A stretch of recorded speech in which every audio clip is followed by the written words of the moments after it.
Boom, and we're live.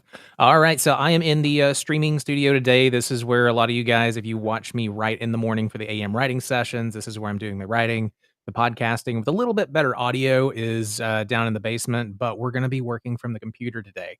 We're actually going to be working with a system called Monday. I'm going to be going through and still, working on getting your content out. We're going to be making a project plan for Haleigh for a project she's working on. Now, this you can use it for books, you can use it for podcasts, you can use it for anything.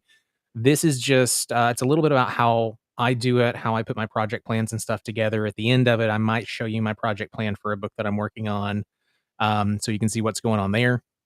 Quick announcement: if you follow me on Killer Prose podcast page here on Facebook, I will be doing a cover reveal for my book that's coming out next year. So if you're interested in that and you want to see the cover, go for it. Waiting on one little thing to get back from the cover designer. One little thing that we had to fix. And can we ask for the title of the book as a teaser? Yeah. Title of the book is Fools and Corpses. Fools and Corpses. That sounds on brand for me. I am so excited to read it. I will be the first one to buy your book. Fools and Corpses. Up my alley. I love it. I can't wait. All right, let's go ahead and let's get rolling. I want to make sure that I'm in the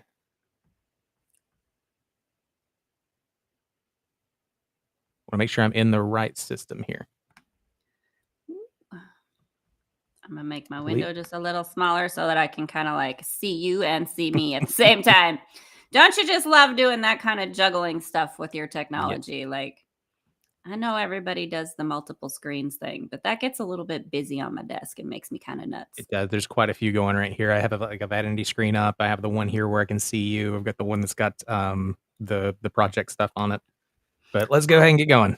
Hopefully I'm going to hit the right button. I've got a couple of intros up here. Fingers crossed because the labels didn't stick. Oh, well.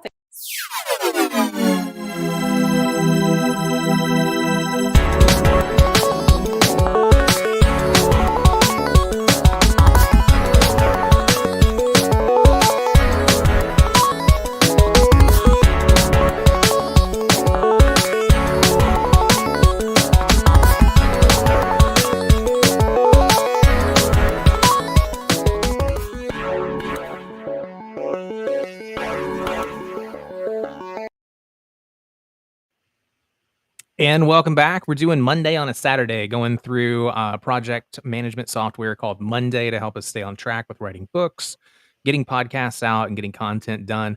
I'm joined today by Haleigh Overseth. Yeah, you're correct. Overseth. Hi there from Frankie's Podcast Network. Y'all know me. If you've been watching Tanner, you've seen me before. Mm-hmm. Now, if you watched the last episode, you heard us kind of talk about some things and doing this Saturday on a Monday, or Monday on a Saturday. And, Monday on a Saturday. Happy Saturday, y'all. We're actually going to be looking at, is the project you're working on today a book or a podcast project? I'm just kind of looking at even just kind of my schedule, actually. So some of it is just task management. Like I do want to add in the writing stuff that like you have, booking myself for regular writing times. Mm-hmm. But maybe if I start with the podcasting that I know I need to keep up with, that might help me to figure out and fit in later. Like, okay, here's the things I know I'm doing to push out content. I know I want to create more content and do more writing. Let's start with my content that I know I'm doing. So I guess I'm going to start with my podcast schedule. Okay. Let's start with the podcast schedule and what you're wanting to get done there. Now, when we're doing project management software and we're doing things, we're looking at, like when I was planning out season 1 of Murder We Drink, there were certain times where we had to have recording done by, so the deadlines are in there for that. There are certain times where the post-production had to be finished. With books, there's when first draft has to be done, when that first revision has to be done, when it has to be sent off to the editors, the in-between times with the editors with my revisions, and then like when am I hiring the cover designer, when am I reaching out to the editors, and those little timelines that are put in there project to project. So when you're using a system like Monday, it's not really a scheduler or a way to manage your time. It's a way to make sure that large ongoing projects that are going to take months and possibly up to a year to complete are hitting those broader, bigger timelines. When it comes to scheduling, I found time blocking works best. So like I wake up in the mornings at 4:30. I have a time block from 4:30 to 5:30 where I drink coffee. I read about the markets and study. get my head in a good space, and then from 5:30 to about 6:30, that's my morning writing time, sometimes all the way up to 7. And then it's getting the kid ready for school for that time block. Mhm. 9:30 until 2 is when I'm actually doing my work, and then picking the kid up, and then it goes throughout the day for those chunks of time. Now, when I'm looking at my project management plan, that's what's telling me where the big stuff needs to be done and what I need to be focusing on, maybe for that day or for that week. Like right now, my morning writing time is first, not really first draft. I'm rewriting Fools and Corpses, getting that done and getting it ready to send off to the editor. I've got to have that finished by the end of this month to hit the deadline for the release that I want.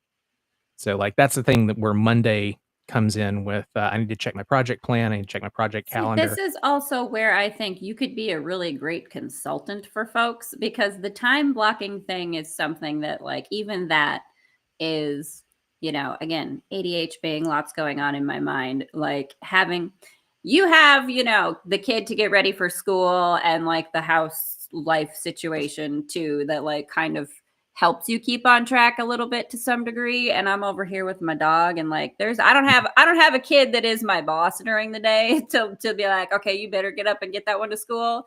So in some ways you have a benefit to that degree, right? That there's so like that is a little, and we talked about that before, right? Like not necessarily having like a schedule structure as a writer, as a creative person, and like how that time blocking is really important. Like even that kind of stuff.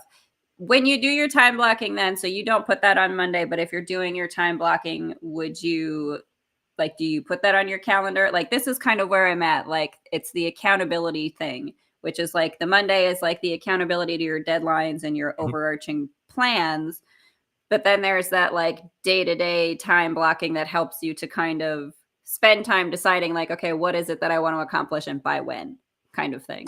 Yeah. No, I had actually a calendar that I printed out, and I did that by hand on the calendar.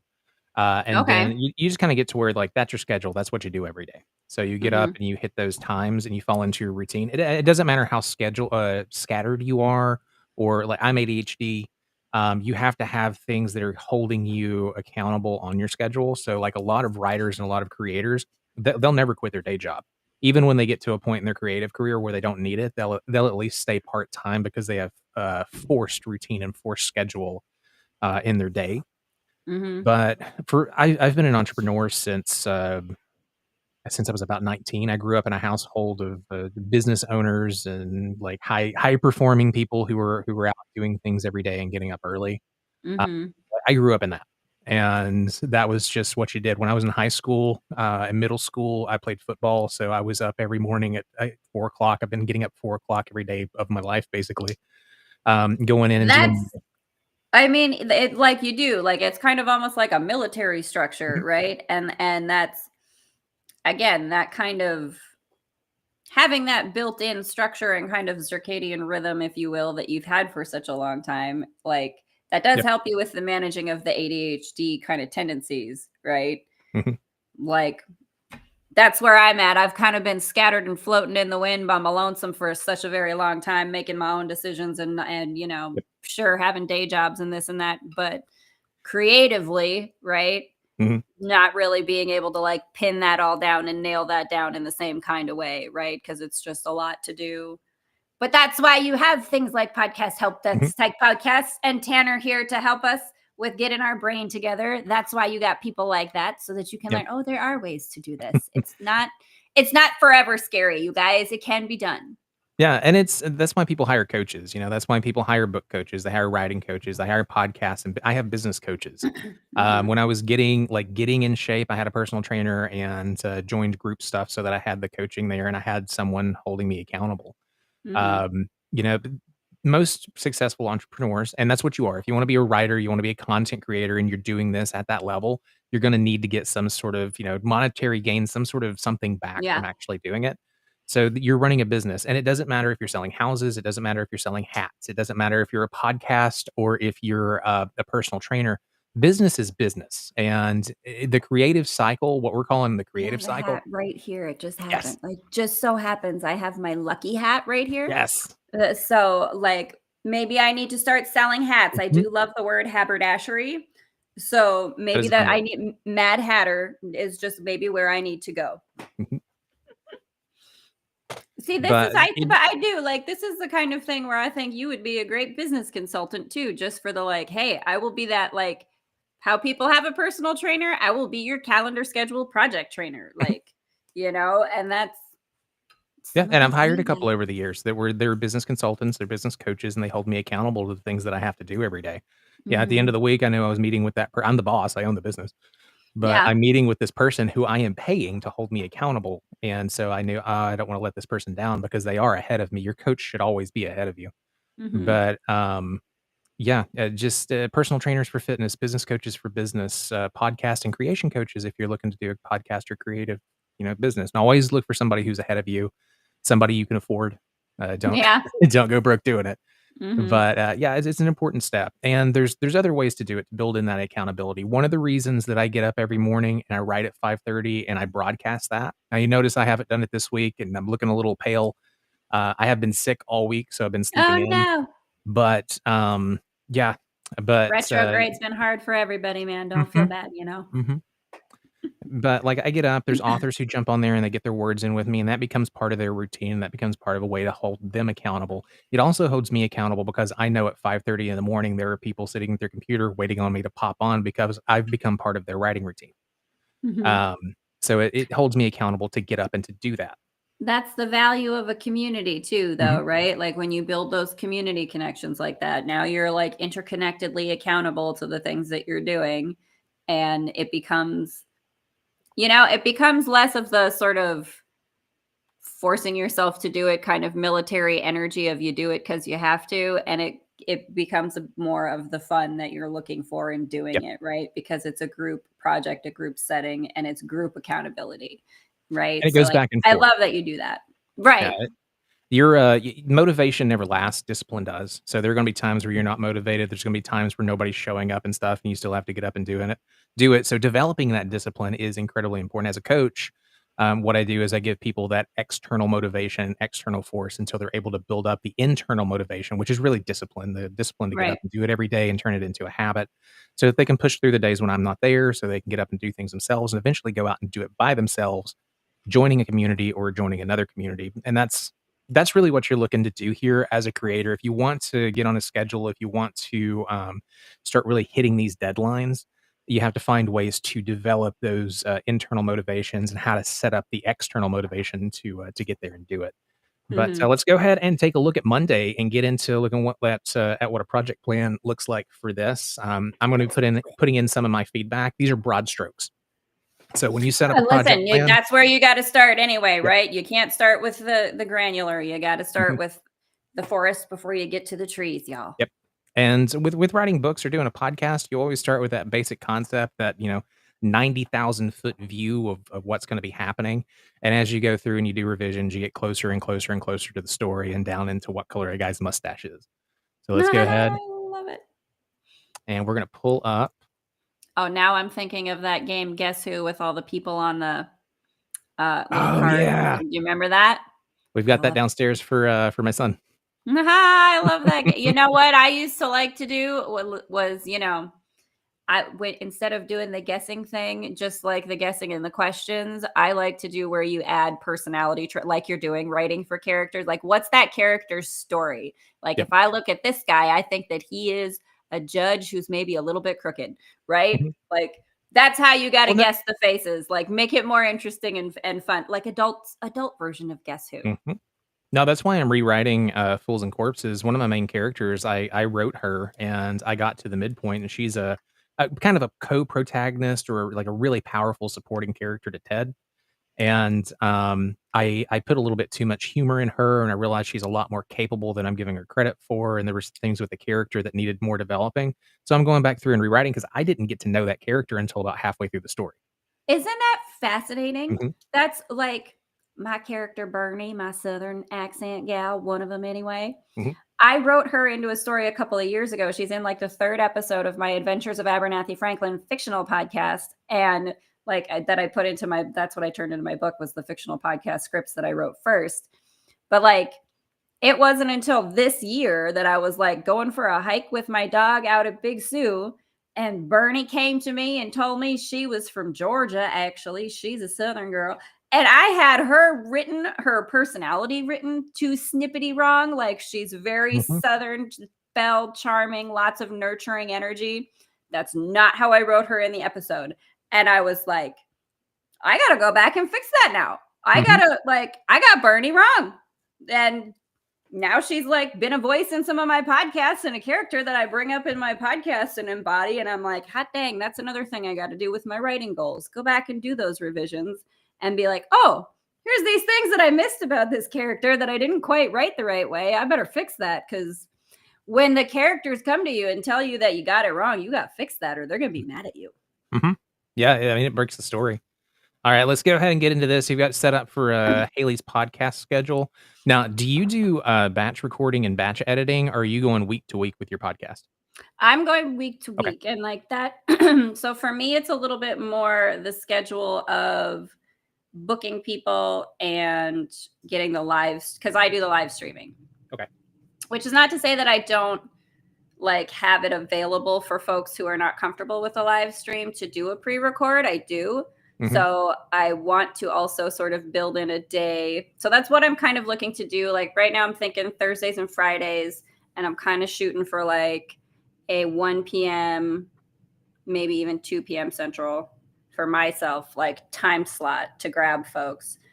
Partly because like my biggest following is on LinkedIn, and that's where I'm kind of trying to catch some more viewers. Mhm. Right. So, and that's kind of the times that I figure people are a little bit more like early in the week kind of doesn't work for my brain. And it's also not really the best for like my YouTube following, but like Thursdays and kind of that like lunch hour or just post lunch hour when people are kind of like checking out and scrolling LinkedIn, right? Checking out of Uh-huh. their data and doing the scrolling. Like that's where I'm kind of Okay. trying to like niche myself for like the podcast live streaming. So that's for like my Frankie's open mic that I want to do. And then like I'm starting a couple of I'm helping some other folks like with setting up their podcasts, and Mhm. I'll like help them co-host a little bit when we start. Like my friend Alicia, and that I talked to you about, she's doing like the AI stuff. Couple of different folks that I'm doing that with. So I'm kind of like, okay, Thursdays I want to rock. Like this is the ones where I'm like co-hosting and helping other people set up their stuff and run this. And this is a good day for me to like, again, go to LinkedIn. Fridays doing my Frankie's open mic. Okay. Now, the Friday open mic, what type of guests are you having on there? That is kind of my catch-all podcast where I have like all the different kinds of guests that I'm interested in for these different topics that I have. So for me, I've got on my Frankie's Podcast Network, I've got like Frankie 411 is a little bit the spirituality, consciousness, like kind of wooey woo, if you will. That's where that silo is, right? But I'm trying to have it so like Frankie's open mic is basically like my catch-all podcast where I bring on people who are from all these different like avenues and realms. There's like the spirituality realm. I have like fascinations with like science and quantum physics and things like that, and I'm kind of looking to like use some of that content for my edutainment content that I want to create, right? Mhm. And then I've also got my No Small Stories podcast that I was doing that is really specific to creators, entrepreneurs, people in the film industry, people who are like actors, comedians, like people who are like entrepreneurs doing something creative outside of the box and giving them kind of a platform to speak. But that's why I kind of had a lot of different podcasts like silos, and it was kind of getting to be a lot to just manage. So like Yeah. that's where I've put Frankie's open mic to where it's not necessarily a theme or a particular subject matter. I have those other podcast silos if I want to like reopen and reinvest my time in being specific about it. Mhm. But really my thing is that I want to it's more about creating that community, doing the networking in various different like diverse interests, and kind of allowing for that like organic networking type thing of entrepreneurial type people in across various different industries to come and like talk, showcase what they're working on, showcase what they're doing, showcase the out of the box thing that they're whatever it is, whether you're in creative spheres or like an interesting business sphere, like anybody who like doesn't usually have a mainstream outlet to be getting attention, but they're doing something that I think is very cool, whether it's with science or animation or storytelling, podcast stuff, other kinds of, explorations. It's my thing is like having a space where people can have a voice that don't usually get an opportunity to showcase themselves. And so Mhm. that's where my Frankie's open mic, it's a catch-all across subjects and topics and industries, but the idea being everybody has something really cool that they're working on, but not necessarily everybody knows about it. Yeah. Here's a place where you can come to talk about your stuff. Cool. Now, are you on that one for the more entrepreneurial podcast with open mic? Do you have some stock questions that you're asking specifically about their business and what they're doing that would feed your entrepreneur audience with valuable info, or is it just kind of a free for all on what they're doing? My sort of I kind of have just like a general structure to myself in the way that I want to ask them questions. For me, I get into like, tell us about you, tell us about what you're doing, give us an overview. And then I kind of like to get into, why are you doing it? What is the like what's your origin story Got as it. the hero of your story that you are, right? So Mhm. it really is kind of being able to let someone talk about, yes, this is my business, my idea, my entrepreneurial stuff, but let's also get to know you as a Mhm. character, a person, a personality, so that people who are looking at what you do can also get the energy of who you are, where you're coming from, and why you're doing what you're doing, so that they can kind of resonate with you on a more personal level and say, okay, that is someone who, yes, this thing they're doing is interesting, but also I like their energy. I would trust them to collaborate with them, network with them, have conversations with them. So it's a kind of an expose, if you will, on it's give us a little bit about what, like, talk about what you do, talk about your passion, and let's focus on that.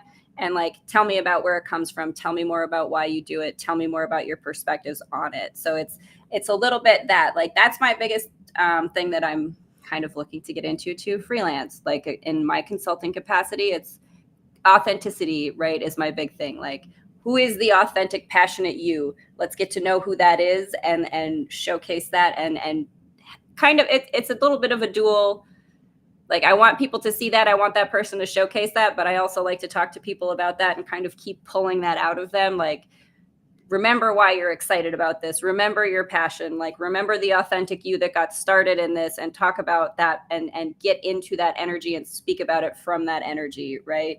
That authenticity and that passion that people have that got them started in the first place. And that's kind of where I like to delve into that origin story. It's a little bit of reminding folks, like, why you got into this, not just that you're here on this podcast to sell yourself and your stuff that you built, but what was the passion and the authentic you that got you to go into this and do this thing. Now I see where you're coming from on that. Let's see. So on the why LinkedIn? LinkedIn is, I don't know. LinkedIn accidentally became the place where I had so many followers and connections and networking happening. I really don't know how that happened. I don't. It was like 2 years ago when I was podcasting and doing my stuff. I just started meeting people, and more people that were like super interesting to me, and like, yeah, come on and be on the podcast. And it just honestly organically kind of built itself. So it's, I think, because of just the interactions I've had, because I go out and explore people's profiles, and I will message people and be like, hey, tell me more about what you're doing. This sounds cool. This sounds different. This sounds interesting. That's just where I've kind of like naturally, through that organic networking, built up the following I have, and the relationships I have, and all the people that I have had as guests or want to have as guests. So that's just where I have like that biggest following. And like the YouTube stuff is what I'm obviously trying to like build and bring some of that from LinkedIn over to YouTube to kind of scale that up, right? That's where it's kind of a, I don't want to say catch 22. That's not correct. But like, LinkedIn is really great for that networking and getting those things together. But there's not necessarily a lot of content engagement outside of LinkedIn, right?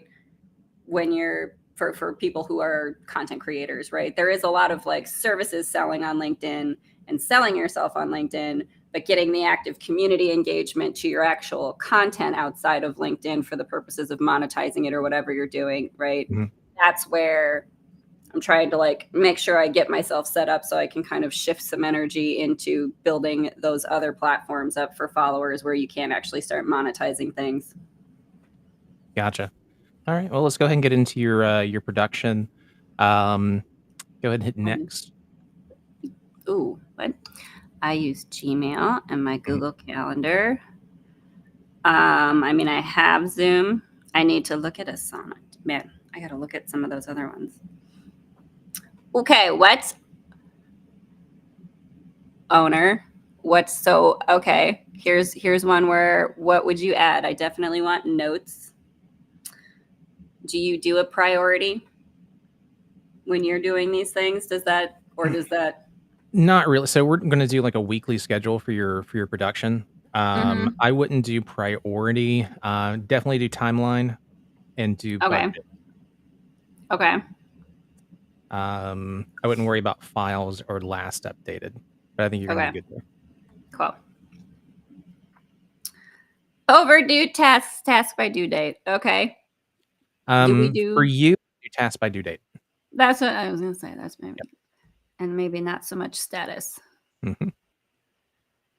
Ooh, what's this? Do table and timeline. Yeah, the other stuff tends to be a pain in the butt, and since this is just a weekly schedule for you to repeat with things, you know what? Table or timeline, I think either one of those will work well for you. Yeah, I was gonna say let's do timeline. Mhm. Oh, okay. Alright. Now here we go. I Mhm. feel like all right. Alright, Calendar so, walk me personal through what you're trainer. doing at the onset of a podcast episode. You've got someone who you want to have on the show, or you have, like, something coming up on Thursday. Let's do this for the Thursday show. Okay. Tell me the first thing that you normally do. I get together the thumbnail stuff for them. So I ask them for like their bio, their links that they want to share, and a headshot that they would want to use that or a preferred photo of them that I would put into the thumbnail that I'm going to use for YouTube. Okay. What next? Um, well, that's presumably that I already have them booked, right? So like I get that ready and make sure I've got that and put that into my intro for the live because I run them live. So then Mhm. like I have my standard, my little placard of my show for Frankie's open mic. And then I put the guest into there Okay. and make that intro so that I have that for StreamYard and get that uploaded onto StreamYard so that it's ready for when I start the live. Okay. And then What make next? sure I share. So I also do a Google Calendar link for them that I send them the invite with the StreamYard link in it so that they can that it's on their Google Calendar. I set it so that the Google Calendar gives them an email notification or a notification beforehand so they remember it the day before in case something changes and they need to reschedule, right? Because that's something that'll happen sometimes. So I try to set an email notification for a day before so that it'll remind them, oh, maybe something's changed and they got to talk to me about shifting the time or whatever. So I do that and put the StreamYard link in there so that it's in the calendar invite when they go to the invite. Gotcha. All right. So what next? Let's see. I mean, I kind of think that's what I do and that's about it. And then I go run the live when it's time. Like I Okay. mostly it's not a whole lot of I don't think I'm missing anything. Okay. What do you do after the live? So I have it that it's the live stream, and then I download from StreamYard the audio, and then I Mhm. pop the audio out onto Captivate FM is what I use Mhm. to do Apple, Spotify, Amazon, all the different audio places. Got it. And I do also go into YouTube and make sure I've got that live on the right playlist because I have multiple lives that run to my YouTube that, I have playlist silos for Frankie's open mic and my Nubius podcast that I do with my nonprofit folks and the others that I'm helping other people start. So I make sure that I've got that and do all the little checks and bobs that you got to do on YouTube. No, it's not made for kids. Here's my end cards that I like to add and the little subscription card or whatever. So going through YouTube and making sure that those things are all correct on once the live stream is finished. Okay. Gotcha. So are you doing any research on the guests before they come on the show? So usually that's kind of how I meet them. I research their LinkedIn profile, I check out their stuff, I have a little conversation with them on in messages. That's what I'm kind of trying to build in right now is a discovery call session with them to talk to Mhm. them before the podcast, right? So I do want to build in time that people can schedule with me that would be like a 30-minute meeting. Hey, let's talk about what you would want to talk Mhm. about. This is my vibe. This is my energy. This is how I rock a live podcast. This is the process, what you can expect. And these are the things I would talk about or ask. you know, so kind of having that pre-conversation just to make sure that we align on, yes, this is a podcast container that would be good for them to come and present their stuff and they feel comfortable with that. And I think that, you know, the energy is aligned for us as like the kind of energy I'm trying to put out, right? Like, don't want somebody to come in who's going to start screaming about politics and be angry about stuff. And I'm like, yeah, that's not really what we do here, you know? Yeah. So like want to build that into like my process as well, having that intro meeting with someone to make sure that like it's going to be an energetic alignment in the podcast for both sides. How far in advance are you reaching out to people? And how are you doing the scheduling for the podcast? It's kind of here and there, and like again, it's very sort of organic. People show up in my LinkedIn messages and like, yeah, we should be on a podcast sometime, or like I meet them out doing stuff and you do this, that's really cool, we should talk about a podcast sometime, right? So it's really very kind of organically it happens. People come to me, I find people that I think are interesting, I meet people through like other podcast guests that I have, like that's a really cool project, I'd love to hear more about that, or things that come up in my network on LinkedIn and I see someone's title and I'm like, that sounds interesting, what, tell me more about that, what does that mean, right? So it kind of happens organically, and as I'm on there just kind of rolling through, they kind of just keep coming up. So I don't know that there's necessarily a process to that. It's really just kind of my activeness on LinkedIn with different folks and my activeness in the podcast community with other folks. And just, again, that sort of organic networking that comes up of like, hey, I'm doing this fun thing on my podcast, you're doing that fun thing, let's talk about it. Gotcha. Cool. All right. So task 1, let's do pre. Task 2, let's do record. Task 4, let's do post. Okay. Cool. Get started. I love it. Honestly, this is such a great showcase too of your ability to be a consultant in these things. People should hire you to do this. Okay, good. Add edit content. Like, okay. Start working. Thank you. Okay, good. I'm gonna, guess what? Can we close this? Bye. Bye. Don't need it. So we're gonna change the names here. Okay. Monday did some updates. I ran through this on my last one. So let's go through the to do on your for a week of a podcast. So you've already got them scheduled. That's part of a much larger thing. This is the at episode level. We're putting this together. So let's go ahead and pop in thumbnail. Where would is this under the new task? What do we do? New task. Boop. Okay. Can I move that? So it's under pre, like thumbnail. No, just write thumbnail. Okay. And then click on pre because we're going to rename it. Okay. Because we're going to go step by step in this instead of doing the pre-post and stuff. Ooh. Make intro. Oh. Make intro. Okay. Now, do I have to hit save somewhere? Where's my or can I just click out of it? You should be able to click out of it. Oh, no, go back in. Nah, maybe not. Make intro.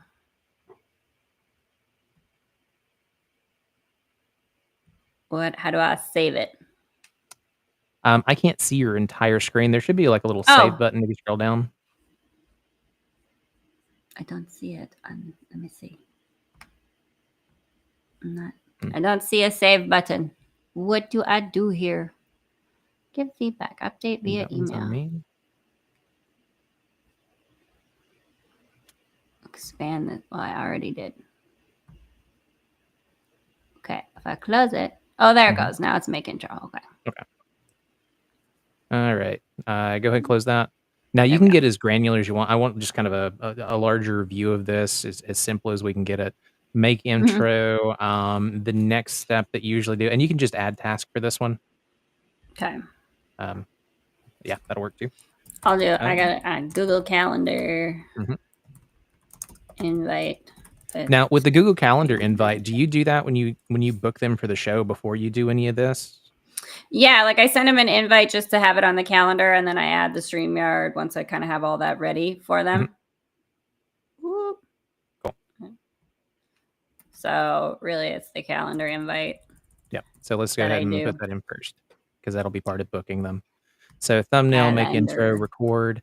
Um, so you're doing this on Thursday. Would you say that you're starting to prepare for the new episode by, Friday of the previous week, or is this something that you just start doing on Monday? This is something I've been doing as they come in. Okay. So that's one of those like I need to. Would you fix yourself? Mhm. Like, no, I want a calendar. Thank you. Nope, I don't want to open that. 2-click happy. Okay. Okay. Google Calendar invite, thumbnail, make intro, So let's and do due date. Scroll over just a little bit. ooh, come on. Sorry, I'm not. What is that? Ready? Oh, ready to integrate. Ooh, due date. Mhm. So let's put a due date in there. See if you can just put in Monday because it used to just let you do Mondays. I just need to pick this one. Yeah, cool. Mhm. Or so like Mhm. just a You know day, what? like as in Monday, or like Yep. So going week by week, if you're building this, let's go ahead and just put the 16th. Say the calendar invite needs to be sent out for next week's for Thursday's episode by Monday the 16th. Then the thumbnail and intro video, I would try to have those done at least 2 days before. So I'd have those done by the 17th. 17th. Hmm. I can't get you to like it's not showing me the whole calendar screen either. Come here. You're being weird. Because I'm trying to have multiple different screens open. Hmm. So here we go. Guess what? We'll just type it in. There we go. Or not. Hey, let me just do the 17th. Yeah. There we go. Make intro also 17th. Yeah. Mhm. Whoop. 17. I do so appreciate you walking me through all this stuff and doing this with me. And I hope it's helpful for all the folks watching because, guys, listen, it's important to get your brain organized.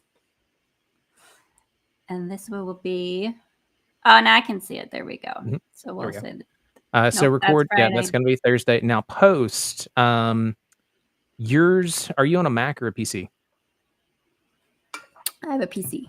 Okay. Click those little 3 dots over next to post because this is where the real work starts for a podcast if you're wanting to grow it. If you were on LinkedIn, you're doing lives, you're looking to connect with entrepreneurs. Most of us don't have time to sit and watch videos live, so most of your listens are going to be the audio only that you're uploading to Captivate. Mm-hmm. So this is where you really want to attract most of your audience. Um, all right. Sorry for No, on the you're good. record one. We're looking at this Mhm. one. Add sub. Whoa. No, we're on post, so you're going to add to post. Ooh, ooh, ooh, ooh. Sorry. Mhm. Here we go. So we're going to add some tasks. Excuse me.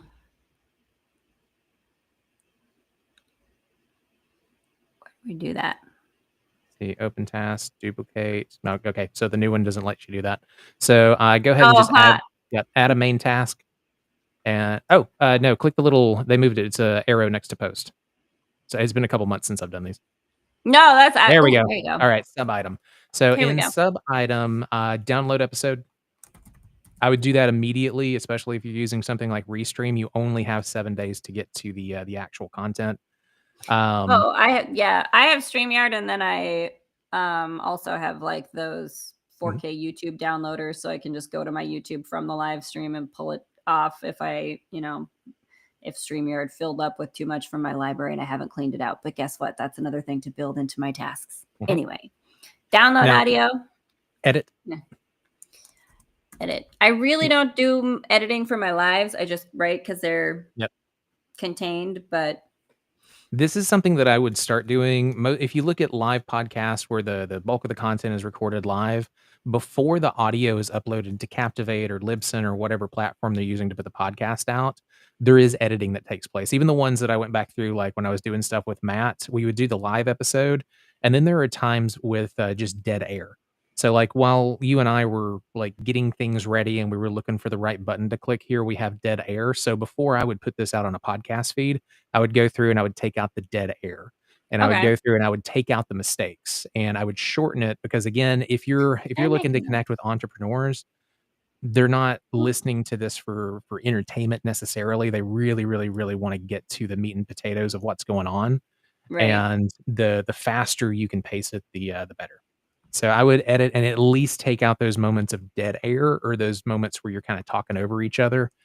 Depending on the package that you have and the service that you're using, you can actually get, So I use Descript when I do some of that editing because it's mhm, got that AI functions to like auto remove filler yep, words, dead air space, and you have that like studio sound where it like mhm. levels your sound. I haven't used it to do that for a minute. Like I started earlier this year doing that, but I haven't done that for a minute because I find that the studio sound element on there has made things sound a little bit unnatural, like the AI has sort of tried to enhance the voice, but in a way that sort of makes it not sound like me anymore. Or so like there is that. I on that front, do you have suggestions or Yeah, best turn that off. practices? When What? it comes to the studio voice, so I use that if there's a ton of background noise, if there's a ton of things that are gonna be distracting, I'll use that, and it'll make it better than it was. But on something like this where it's just me and you talking, I've got a noise gate hooked up to this microphone. I've got, Mhm. an auto denoise and everything, so all of that's being taken out, and my voice is already being compressed. So I'm gonna turn that off and then just use Descript to go through and hit those filler words and dead spaces, And the dead and space. and then give it a listen because that's gonna be way, way faster. I do it by hand. So I've gotten to where I've Oops. started using Descript a little bit more, but I do most of this by hand when I'm doing the edits. So you'll be able to edit an hour-long podcast probably in a day instead of where it takes me, 2 or 3 days to go through and do everything, especially if I'm doing an author interview for Killer Prose. And then I would mix in some intro and outro music. You can get stuff from, So free like sound. my intros that I have the music built in. They do. Yeah. That's a quick way to do it if you don't wanna spend more time. If you wanna up the production quality a little bit, split off the actual talking, cut that music off, and, remix it so you can have the voices set to mono so that you're getting, richer, fuller, better optimized listening for your voice, and it'll do forced joint stereo when you actually export it, but it'll Yeah. level out the voices, but um, you'll have the stereo effect for your music if you have music in a track, voices, and then outro music. Okay, so like you cut out the live stream outro when you do it and like cuz that's something that I had on my podcast before too where I would have the intro music when I would edit it that it would sort of like go over the top of the voices and Mhm. like fade out as you're talking so that it sort of like crossfades from Yep. intro music to conversation. Mhm. Okay. Yep. So that's the exact same thing that I do now. It's a better listening experience for people, and all of it comes I down to agree. what's the best experience for your listeners so that you keep them longer. Mhm. Because if they're not getting the information they want, and then also if they're not getting the listening experience that they want, they're not getting Mhm. both those, they'll bounce to another show. Yeah. No, that's valid. All Mhm. right. Let's keep that one on And there. especially with Descript, it doesn't take very long to do that. That is kind of one of the things though that I'm also looking at the sort of editing functionality of Descript and because like I do film on like the video editing too, and I'm used to Mhm, kind of that a little bit more in the, Final Cut, Wondershare, Filmora, CapCut sort of formatting. There's a lot of things in the video audio content editing in those kind of platforms where you have a little bit more granular control of your timeline and the way that you edit that mhm. Descript doesn't quite have. And so sometimes there is like, have you used any others like that, like video audio editing, like a Final I Cut, don't do CapCut video and to audio, do? so I'm audio only. I do, like, the live streams and stuff for this. I do, actually, this is the only live stream that I do is the podcast stuff now, and I don't have this going out to anywhere but now it's on my actual page, but it was on, Parapost exclusively. Mhm. but I just do audio only for my podcasts. It's faster, it fits into my schedule, and my podcasts are basically, lead gen and mid-funnel for my business. Mhm. So, um, not really a whole lot of reason to do video. Now, I will say, when we're just talking about the audio that's going out, so are you uploading video to Captivate too? Does Captivate do video? No, Okay. I'm only doing audio from the video live streams that I do, but, like, for Mhm, my fictional podcast, for example, when I was recording my voice and then putting together the music and then putting that together, like, I would edit that in Audacity, so, like, mhm, I'm also, like, the audio editing, the way that it looks in even Audacity matches a little bit more closely in what you're able to do with, the functions of, like, CapCut mhm, and Final Cut, Wondershare, Filmora when you're doing video editing. So, I guess for me, it's a little bit that I kind of have a hyper control over timing of where sound goes when I start doing that kind of editing, because I do really want to tailor it to, like, hit a certain moment and lead in at a certain moment. Like, I have kind of a very, because I probably from film school, right? Like a very cinematic kind of like timing a movie trailer, mhm, right? For like the sounds and matching the this, that, and like mhm. hitting on the right points, right? Think about like football movies when you got to get that hit sound right when they like, Yep. have the tackle kind of thing, right? Love the Mhm. replacements, one of my favorites. But like my brain starts to do those kind of things when I do the audio editing. So for me, Descript sometimes can be a little frustrating in that when I'm doing the editing because there's not quite the ease of control on those granular things. Mhm. I understand Descript's made for people who are just kicking out podcast audio, and it doesn't necessarily give you the kind of like GarageBand, Audacity, or film editing. Yeah, it's about speed. Like, if you're running a business Right. and this is part of your marketing and stuff, and you're not putting a whole lot behind creating it, it's fantastic for that. Or if you're if you don't have a whole lot of time to put into it, because it is very time Right. consuming to do that. If you Hmm. don't have the budget to hire an editor, that's another Right. one. So let's go ahead. Let's put post to Captivate, and I would give yourself another week to get that done, just because life is so crazy. And I would have that post on next Thursday. Okay. So, like, we do the live, and then next week it comes out. It also motivates people and gives them a reason to do the live, um, Yeah. because And you get it sooner. Yep. yeah, that is also true. Mhm. I like that. Okay. But, yeah, so, like, this would be, like, a very, very basic week in production Mhm. for a podcast to get it out, with a live stream. I'm gonna If you call were it. doing just a podcast only, it's gonna look quite a bit different. I'll run through mine real quick. I record on Yeah. Saturdays or Sundays. I do my editing Monday, Tuesday, and Wednesday. I upload it to Libsyn or Captivate. I use both platforms for the different shows. And then Friday and Saturday, I am testing. So I am listening to the podcast on different devices, headphones, car stereos, to make sure that the sound is the way that I want it to be across different uses and ways people are going to listen to the podcast. I see And then that on is Sunday, it a drops.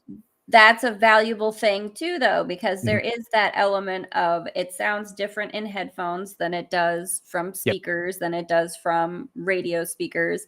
And again, I can get a little bit perfectionist and Mhm. sensitive to that when I am doing the actual editing portions of it. Like even on like some recent podcasts where I have done um live streams where I had to like, because I switched over to my own StreamYard, I had to like upload and fix audio of a intro that I already had, and the Mhm. audio wasn't the same as it was originally because I had to redo it. And like just the difference for me in like the audio level of the background music and the speaking of the intro, like drove me insane Mhm. and made me like have to redo that whole thing. The audio levels on that are wrong, right? So like it is, you want to be mindful for your audience in this, but you also don't want to like over perfectionist overthink it, right? Mhm.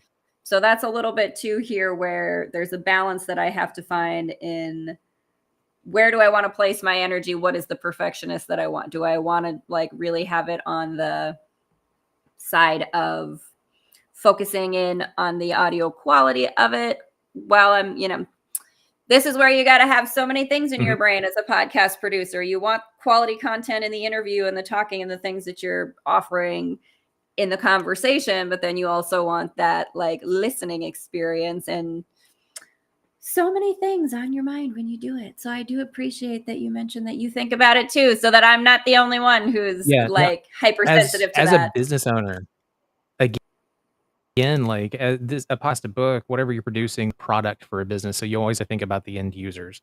I know my Mhm. podcast, if you look down at the bottom, you see Fit Parent Revolution there. Most people are either listening to that in headphones when they're at the gym or out on a walk, or they're listening to it when they're driving. Try to keep the content clean because I know they're probably gonna have kids around because it's Fit Parent Revolution. Um, and you want to think about that listening experience. Murder We Drink. This one is one that has a much more complicated project plan because we're doing seasons and we're doing batches. We're doing Mhm. testing. So there's a phase for testing where it's like, okay, we have 2 months to get together a pilot episode so that we can see what's going to work, what's not going to work. We have to send that off to beta listeners. So that we can get their feedback on what needs to be approved. So launching a serialized or season-based podcast that you're launching specifically for profit, there's a lot of testing and a lot of things that go into that. And then there's books. And I'm going to go ahead and share this. I'm going to go through this quick project plan really quick. It's already made. I just want to touch on what long-term planning looks possibly. Ooh, There I it is. love it. So looking at long-term planning, this is my reports board so I can see what's coming up. Also, I To have to say, I books. just switched over to where I see the whole, like, I see our comments. Yes, Paul Peters, I am absolutely off Mhm. my rocker. I don't yell at kids while I stand on a porch because I don't have a porch. But if I had a porch, I would yell at kids from the porch because I would think it was funny.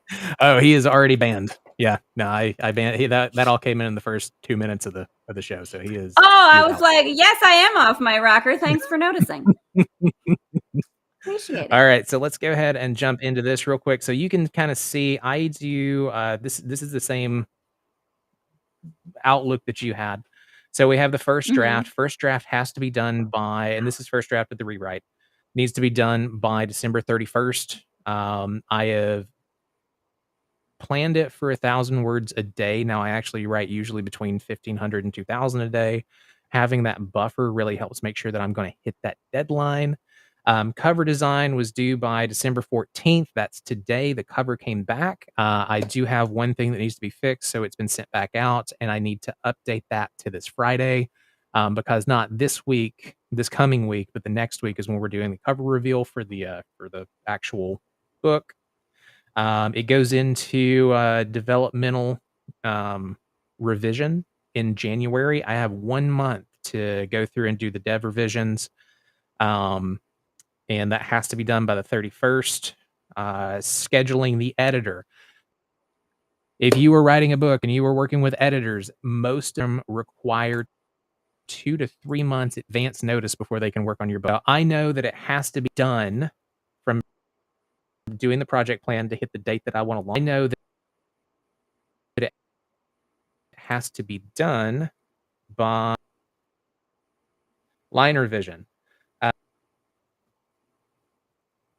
Schedule editor and proofs. I Okay, mean, so I this have to is schedule the editor on the 25th even to make just sure that seeing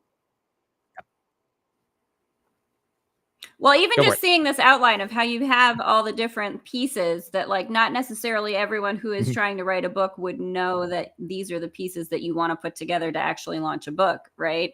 So, or the steps that you want to go through. So, I mean, even just having this kind of, again, the yeah, regimental sort of, these are the pieces of things that kind of don't forget that this is a thing you have to do while you're going through mhm, this whole process. and right now, the upload to Ken that I can have everything ready to go Mhm. is in June. I have to contact my editor by the end of this month because we have 3 months of the editing process And um, once that starts. Um, That's pretty Go ahead. intense, and it's one of those things that's like people No, don't realize how much really goes into getting a book out there. Yeah. Yeah, so there are multiple rounds of editing. It's going out for line edits with them around, let's see, professional line and copy. So that'll be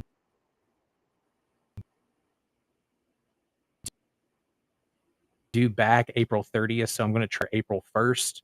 That allows me to do my 5 pages to the book, but it will affect the thickness of the spine. So when all of that's done, I have to send it back to my cover editor to adjust the spine if needed. This is something that I learned doing this book for print. If you're going to do a cover reveal, just go ahead and order the e-cover so that you can go ahead and reveal the cover there. If you were going to do prints, have that done after you finish the final draft and you're in the proofing stage. Um, Well, some because some again, even designers are that gonna, piece of it, just knowing that yeah, like the number of pages and all of your formatting affects the thickness of the spine of your book, which affects the design that you have for the spine of your book. So you like yeah. again, so many things that go into the process that you have to be aware of as you're moving forward, as you're moving through it. And even people that are putting out a book a month, getting a book finished and to print is going to be 6 months to a year. You're just working on multiple projects at the exact same time, and you have to Mhm. hold those dates. And there are things that you're not going to notice efficiency wise if you don't have a good project plan for your books or for large podcasts where you've got a lot of moving parts or you're working with a team. I have a cover editor, I have a proofreader, I have a line editor and a dev editor. I need to keep everybody working toward this due date, and I have to manage my writing schedule around these other people's schedules. Without a tool like this, it would just be an absolute nightmare to do this on a regular basis.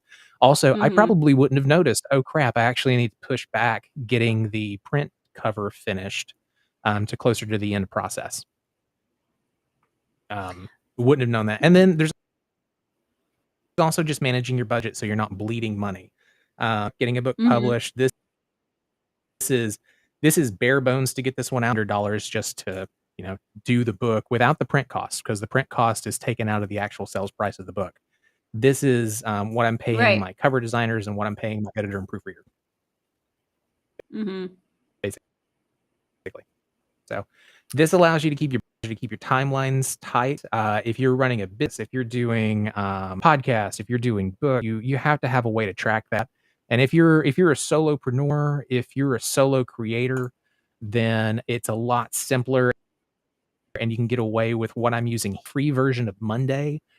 If you have a team going with 3 or 4 people that need to see this project, say like with my coaching company, having Mhm. once I bring in someone who is over marketing and I push that off to someone. Once I bring in another coach to take over some of the client accounts, I'll need to upgrade this to allow other people to be on to manage these projects and rollouts for the training.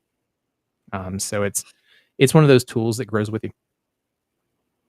I do appreciate though, like that you mentioned the it gives you the ability to look back at what you have already accomplished so you don't forget what you've done. And sometimes Mhm, that's a really big part of that mindset, discipline, internal motivation, internal discipline of continuing to keep going forward.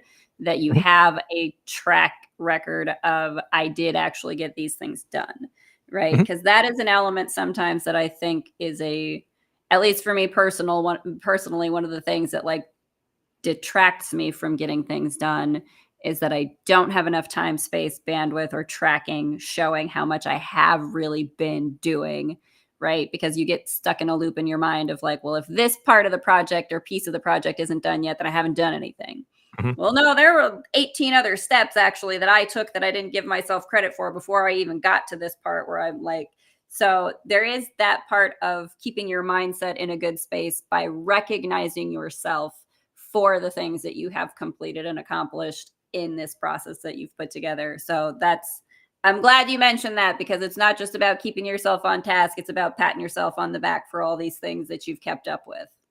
Yeah, and I mean, it works that way. My first book, the very first one I ever wrote, just keep myself motivated, I printed out every page. So when I got done with my writing for the day, I printed it out.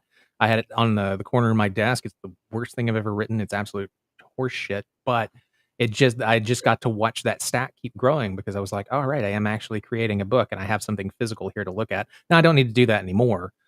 Word count is good enough for me there, and then, like, all of the social pressure that I put on myself for having, Killer Prose podcast and doing the Mhm. live writing and stuff, it helps keep me on track. But when it comes to the business side, making sure that I'm not going, crazy over budget because I do expect to be on the red, on this first book of the series. I don't expect to be in the black until, like, book 2 or 3, but, it helps me make sure that I'm tracking in the right direction, and if something's not working, I can go back and I can actually look at everything that I've done and find where can I tighten the budget? What am I not doing on marketing? There's a whole other project plan for marketing, the book that I didn't bring Mhm. out and show because I don't wanna show that. But, yeah, just track what you're doing. Whenever something's not working, you can always look back and see what wasn't working. Writing, Again, content another creation, valuable podcasting. thing of being able to go backwards and look at what you did do, like, did this really serve me the best? Nope, I could probably retool this to be an easier process for myself going forward. Mhm. Yeah, it's a cool job, but it is a job, and you're gonna Mhm. have these things that you have to do. Cool, Yeah. alright, guys. Well, thanks for joining me, Thank you Haleigh, so I hope much that for was all the helpful. help. That Yeah, was get in great. there, make that your own, just kinda play around with it. Everybody uses this different. Everybody has a kind of a different flow for themselves. If you're just getting started with content creation, whether it's writing or podcasting, play around with the tools, get ready to get super frustrated and mess up a lot. I promise you learn way more from your mistakes than you do from your successes. I So, mean, trial and error, hands-on learning, that's how you really do learn is just by doing. mhm. Alright. I Hey, thanks, mean, guys. hey, thank you.